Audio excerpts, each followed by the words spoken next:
Eh bien, je déclare la saison 2025 ouverte. Donc, je suis en Grèce. Et là, je suis devant le bateau. Mais voilà, je voulais vous montrer la Grèce. Ça n'a pas changé. Regardez, regardez, regardez. Tout ça, c'est les tickets d'autoroute. Les papiers, des papiers énormes. Tout ça pour 1 euro. Donc, je m'aperçois que quelques mois d'absence, ça n'a pas changé. Ils sont toujours pas écolos, c'est dommage. Mais bon, par contre, ils sont toujours aussi sympas. Première chose, donc j'ai poncé la coque. J'avais pas fait le lentifouling depuis 2 ans. J'ai poncé la coque et je viens de passer la première couche de lentifouling. J'ai changé de couleur. C'était bleu marine, c'est noir maintenant. Première chose. Ensuite, j'ai changé les anodes. Ici, il y a la ligne d'arbre aussi, la note de ligne d'arbre que je vais changer. J'en ai aussi profité pour remarquer les chaînes. Parce qu'en fait, ce qui se passe, c'est que les longueurs n'étaient pas parfaites. Donc j'ai mis un marquage tous les 10 mètres, comme ça, comme vous voyez ici. Ça veut dire l'avantage, c'est comme ça. Quand vous jetez l'encre, vous savez exactement combien vous avez jeté. Bon, je l'avais fait l'année précédente, mais c'était pas parfait. Donc là, c'est plutôt bien. On a des nouveaux panneaux solaires, plus puissants.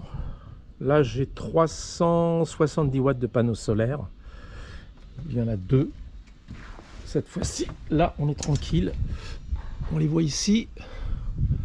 C'est des Victron Énergie. Et là, j'ai fait le test, là, ça développe bien. Là, c'est vraiment bien. Le petit transfo, 12 volts, 220 volts, qui était ici posé l'année dernière.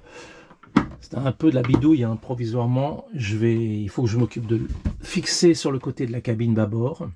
J'ai récupéré cette fameuse passerelle qui grinçait comme c'était pas possible. Je l'avais achetée. Donc cette passerelle, c'est une passerelle de débarquement, hein, parce qu'en fait, en Grèce, on débarque souvent sur l'arrière. Et on est à peu près à 2 mètres du quai. Et donc, si vous n'avez pas de passerelle pour débarquer, c'est pas possible. Hein, c'est infaisable. Les toilettes, ici, il n'y avait pas de problème particulier à part une petite connerie, ça, qui avait cassé. Voilà, j'ai trouvé ça chez SVB Marine, c'est très bien.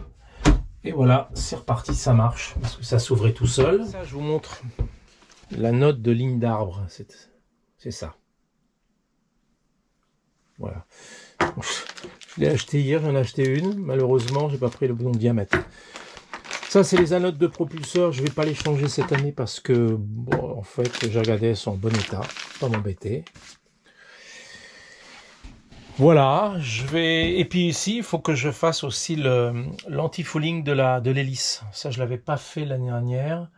Donc, j'ai un pack ici, qui est là. Je sais pas si vous le voyez. Je l'avais utilisé il y a 2 ans. Bon, le problème c'est que j'avais pas attendu le temps de séchage, donc ça tenait pas beaucoup. Donc là, cette fois-ci, je vais pas me faire avoir. Là, j'ai fixé le transfo 12 volts 220 ici. Donc voilà, impeccable. Je me suis emmerdé pour fixer ce truc-là. Là, c'est mal foutu le système de fixation. En fait, j'ai percé, j'ai fait passer les câbles ici, là-dessous, ici et là. Ensuite, j'ai fait la révision du moteur. Donc c'est bon, pas de souci. La vidange est faite.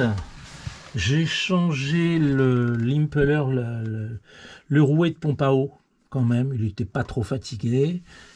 Le filtre à gasoil, le pré-filtre qui est là-bas tout au fond, et le filtre à huile qui est sur le côté là. Voilà, le filtre à huile. Voilà, j'ai remis de l'huile, c'est bon. Là, je vais changer cette pipe de refroidissement parce qu'en fait, voilà, le truc complètement bête. Vous avez donc ici ce qu'on appelle la courroie d'accessoires qui en fait entraîne tout le système de pompe de refroidissement interne, mais aussi l'alternateur. Et en fait, cette courroie était proche de ça et ça a attaqué un peu la pipe.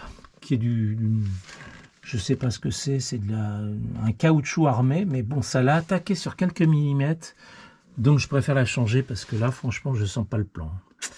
Après, bon, les courroies sont bonnes, je les avais changées il y a 2 ans ou 1 an, elles sont en bon état, donc voilà, il n'y a pas de souci. Le reste, c'est bon pour le reste. J'ai réparé cette petite bouée, enfin réparé, je l'ai nettoyée avec ça, le ressort qui marchait plus, quasiment, qui était complètement gris. Donc j'ai passé la 3e couche sur l'hélice, ça y est, c'est fait, c'est bon. Et j'ai installé l'anode de ligne d'arbre ici.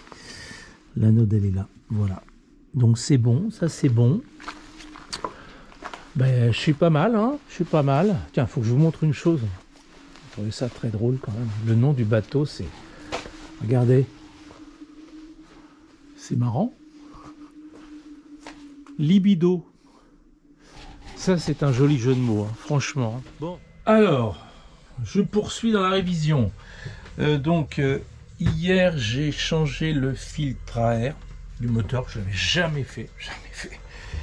Et là, je me suis occupé de la sécurité. Donc, j'ai vérifié les gilets. Je vais vous montrer. Je viens d'acheter un nouvel extincteur. Le mien il était plus bon, donc là c'est un extincteur type ABC, je l'ai payé 23 €. Alors là ce qui est marrant, ce que je comprends pas, donc je l'ai acheté en mars 2025 et on voit ici apparemment c'est tous les ans, parce qu'il a mis 2026 là, donc je pense que c'est valable qu'1 an. Et moi il me semble que les dates de péremption sur les extincteurs en France sont un peu plus longues, mais je suis pas sûr, ça fera genre. Bon, en tout cas, il est bon.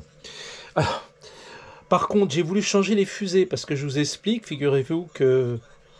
Alors, je suis un peu novice, mais je suis pas un spécialiste de la sécurité maritime, enfin, j'en connais un petit peu.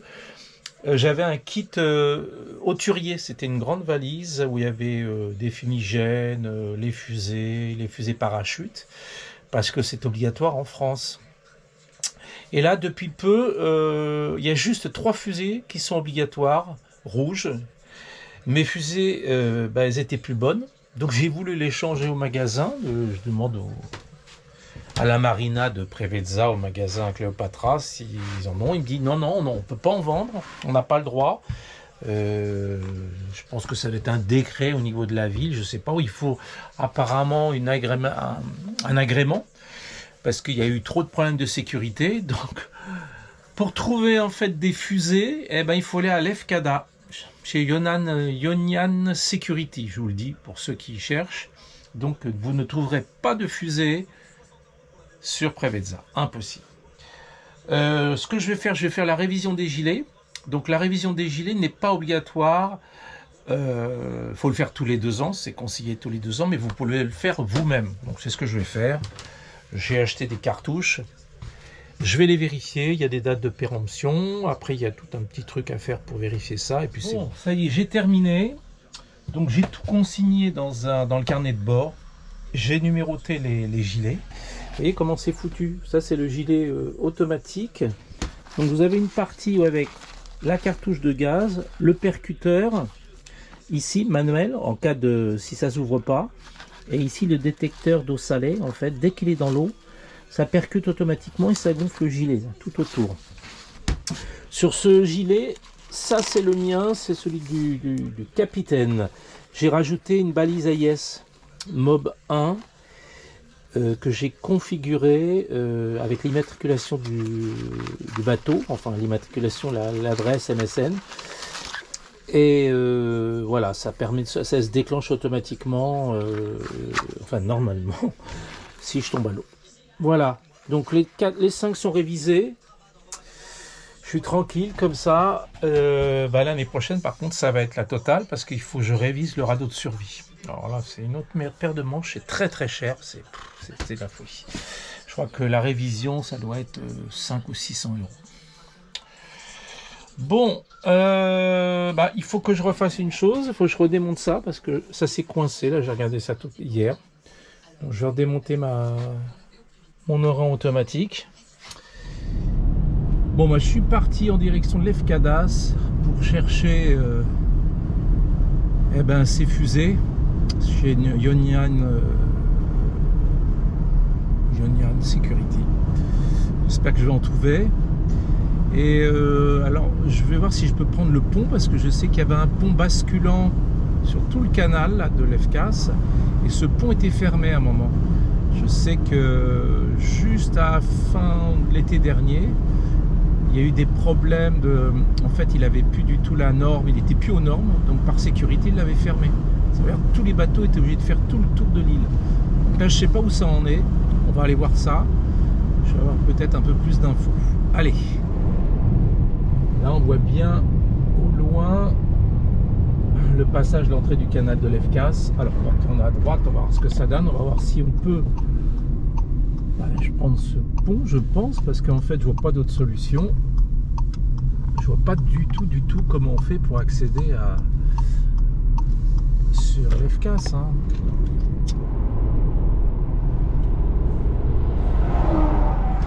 On va passer le pont. Alors, maintenant, est-ce que le pont marche? J'en sais rien du tout. Je vais m'arrêter, on va voir ça. Voilà le fameux pont basculant. On va faire un tour, on va voir un peu ce qu'il en est. Donc voilà le pont basculant qu'on a pris l'année dernière pour passer le canal. Et là j'ai l'impression que le pont, c'est bien ce que je dis, eh ben, il est ouvert en permanence. Enfin, il est ouvert à la route en permanence. Et donc du coup, ceux qui veulent, je vais traverser l'autre côté, je vais aller voir ça, puis je vais demander. J'ai l'impression que, donc là, pour l'instant, il faut faire tout le tour de l'île en bateau. Hein. Bon, allez voir ça. J'ai demandé à un monsieur, non. Donc en fait, non, le pont marche 2 fois par jour, une fois dans un sens, une fois dans l'autre. Là, il ouvre de 30 minutes, donc non, apparemment, il a été rétabli parce que j'avais entendu que cette île, voilà, fin d'été dernier, il y avait un problème. Donc il est rouvert, mais apparemment il est ouvert que 2 fois, une fois par jour, parce que c'est la période hivernale, je pense. Bon voilà, c'est ouvert. Voilà, on longe le canal en fait. Et ce canal,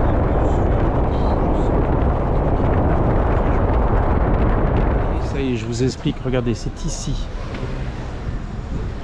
C'est juste derrière le port. Bon, impeccable. Bon, ça a été compliqué parce qu'au début, en fait, quand je lui ai montré les fusées, il me dit j'en ai pas là en stock. Il faut faire venir de leur stock qui est à côté. Donc, je lui ai expliqué que je partais quand même samedi, que ça m'arrangeait pas trop. Donc super sympa, il a été chercher les fusées, je les ai. Très compliqué. Hein. En Grèce, c'est le seul dépositaire agréé pour faire les révisions et surtout vendre des fusées. Impossible de trouver ça. Donc je vous le dis, Yonian Security à Lefkada, derrière le port de la marina, et vous allez trouver ça. C'est très sympa. Bon, on va aller faire un petit tour sur l'île. On va aller se balader, visiter un petit peu. Bon, je suis quand même rassuré parce que là, au niveau sécurité, c'était un peu compliqué pour trouver des fusées. J'aurais jamais pu les faire venir de France, c'est impossible. Pas possible. Donc là, ou alors faut que ça soit dans des caissons sécurisés en avion, et ça c'était la galère. C'est tout bête, mais franchement, voilà. Donc là, déjà les fusées, je suis tranquille jusqu'en 2028. 28, je sais pas où on sera. Hein. Bon, là, on est sur les hauteurs de l'FK. J'essaierai de vous montrer une vue, c'est très joli. Et on file sur la partie ouest de l'île. Dans un village de pêcheurs qui s'appelle Agios Nikolaos. On ne l'a pas fait l'année dernière en bateau parce que c'est vrai que c'est pas très protégé. Il y a beaucoup de vent de nord-ouest ici. Mais on va aller faire un petit tour. Là, une très jolie vue. Je vais vous montrer déjà à droite. Regardez la vue qu'il y a d'ici. C'est très joli. Hein, très belle vue. Jolie vue sur l'entrée du canal de l'Efcas. Et tout ça, c'est la baie de Preveza. Je crois que Preveza, ça va être juste en face, là. Là, on attaque du coup la partie ouest de l'île. Et là-bas, c'est l'Italie de l'autre côté.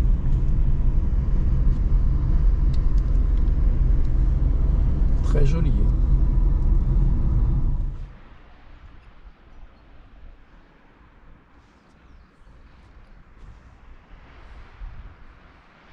Et là-bas, on a, je pense que c'est le village Adjos Nikolaos où on va aller.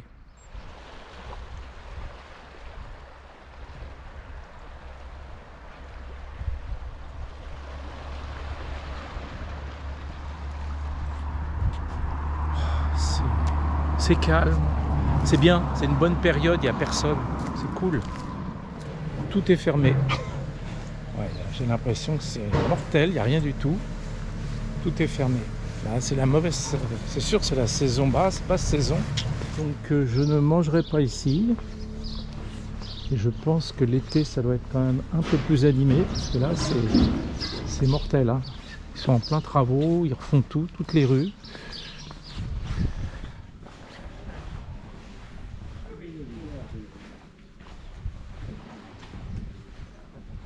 Voilà, c'est très joli, mais il n'y a personne.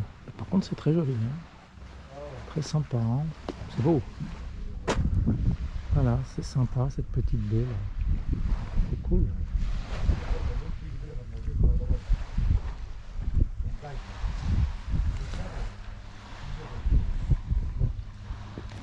Bon, ben voilà, on va retourner. J'ai failli me faire bouffer par un chien. C'est sympa. Chien grec. Allez. Là, je vous montre, je file en direction du sud. Regardez comme ça, toute la vue. Tac, là-bas. Voilà, face à nous, là-bas, Céphalonia, je sais plus, et Ithaque. Alors, on est sur la pointe sud de Lefkada. Bon, c'est sauvage, hein. C'est très sauvage, hein. Bon, allez, on va essayer de rentrer dans cette ville qui s'appelle, je sais même plus, Vasiliki ou je sais plus. Et on va essayer de reprendre sur la partie est de l'île en passant pas très loin de Nidri. J'espère qu'on va pouvoir le faire parce que là, je me suis tapé de la montagne et ça tourne pas mal. Mais bon, allez, on n'a rien sans rien quand on voit un si beau paysage comme ça. Regardez ça, c'est pas beau ça. Hein. Alors, Vasiliki, bah, ça c'est le vieux port, enfin... la ville, le centre-ville, c'est petit. Hein. Et ici, il y a une nouvelle marina apparemment. Soit elle est en construction, ou alors elle n'est pas terminée, mais c'est tout neuf en tout cas. Hein. Voilà.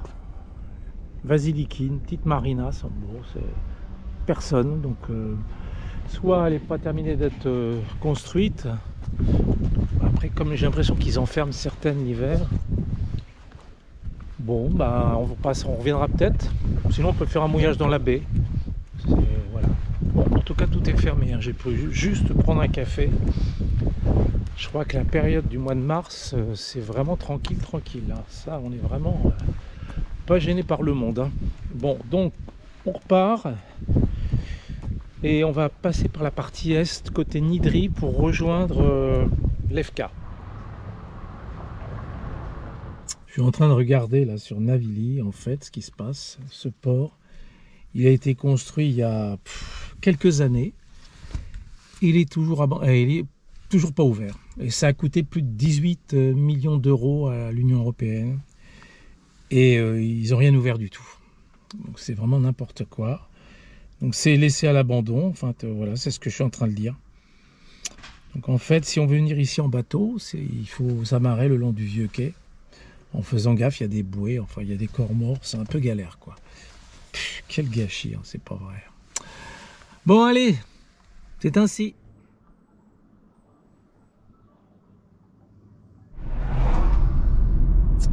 Alors là à droite, c'est la baie de Nidri.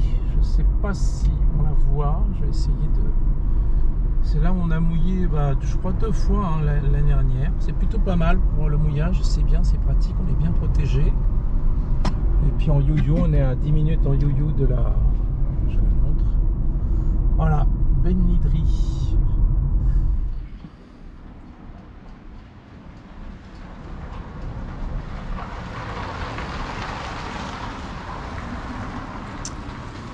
Et bien ici se termine notre semaine de révision. J'ai pas mal avancé, j'ai même fait tout ce que j'avais à faire tranquillement, donc c'est bien. Et on vous invite à partir du 26 avril pour de nouvelles aventures en Grèce pour la 2e année. ça sera Corfou, une partie de l'Albanie probablement, on va voir. Et on refera sûrement des mouillages qu'on avait bien appréciés l'année précédente. Je vous embrasse, on vous dit à bientôt et surtout à partir du 26 avril, ne manquez pas. Allez, à bientôt.